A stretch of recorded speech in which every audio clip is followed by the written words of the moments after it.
আজকে আমি তোমাদের সাথে শেয়ার করব কিভাবে অ্যাক্রিলিক কালার দিয়ে গাছ আঁকতে হয়। তো এখন আমি অ্যাক্রিলিক কালারের মাধ্যমে গাছের কাণ্ড আর শাখা প্রশাখাগুলো ধীরে ধীরে এঁকে নিচ্ছি। অ্যাক্রিলিক কালার দিয়ে আমরা প্রায় সময় একটা ভুল করে ফেলি, কি আমরা একটা কালার দিয়েই খুব দ্রুত আরেকটা কালার অ্যাপ্লাই করে ফেলি, তাহলে দুটো কালার মিক্স হয়ে একটা শেড চলে আসে। তাই আমি প্রথমেই ব্ল্যাক কালারটা দিয়েছি, অ্যাপ্লাই করেছি, ওটা শুকোতে দিয়েছি, তারপর ওটার উপরে সবুজ কালার অ্যাপ্লাই করেছি, সেটার উপরে আরেকটু লাইট সবুজ কালার অ্যাপ্লাই করেছি। তারপর আমি গাছের কাণ্ড রং করছিলাম। এটা আমি আমার মনের মতো করে দিয়েছি, যেহেতু আমি শুধু গাছের গ্রাউন্ডটা কিভাবে কালার করতে হয় সেইটাই তোমাদের দেখাতে চাচ্ছি। তো এখন আমি গাছের ছোট ছোট কাণ্ডগুলো আবার এঁকেছি কালো রং দিয়ে, যেন বোঝা যায় ওটা অন্ধকারে আছে।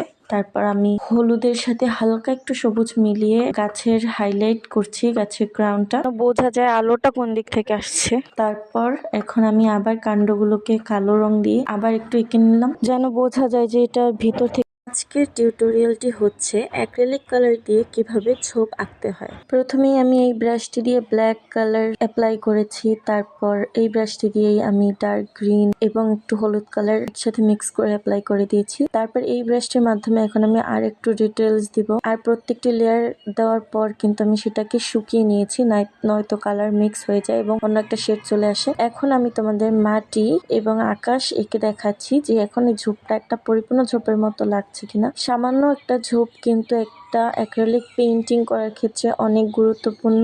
আর যদি তোমাদের অন্য কোনো টিউটোরিয়ালের প্রয়োজন হয় অবশ্যই আমাকে জানাতে পারো কমেন্টে। Keep practising, good bye. আসসালামু আলাইকুম। আজকে আমরা দেখব কিভাবে আকাশ আঁকতে হয় অ্যাক্রিলিক কালার দিয়ে। এটা আমি কিভাবে আঁকলাম সেটাই দেখাবো। তো আমি যেটা নিয়ে নিয়েছি ক্যানভাস পেপার, আমি ব্যবহার করব এই রংগুলো, এর দাম 290 টাকা। আমি সবসময় আঁকার আগে যে কাগজের উপর আঁকবো সেটা ভিজিয়ে নিই। লাইট ব্লু কালার নিয়েছি আকাশের জন্য, উপরে ডার্ক ব্লু দিব আর নিচে লাইট ব্লু দিব। সাদা রং নিয়ে নিয়েছি, এখন আমি ক্লাউডটা আঁকবো। আর এটা কিন্তু ক্লাউডের প্রথম লেয়ার দিচ্ছি, এটা কিন্তু ভালোভাবে ব্লেন্ড করে দিবেন। প্রথম লেয়ার দেওয়ার পরে ভালোভাবে ব্লেন্ড করে দিতে হবে সবগুলো। দেখুন আমি দ্বিতীয় লেয়ার দিচ্ছি, এর মধ্যেই কিন্তু অনেকটা ব্রাইট লাগছে।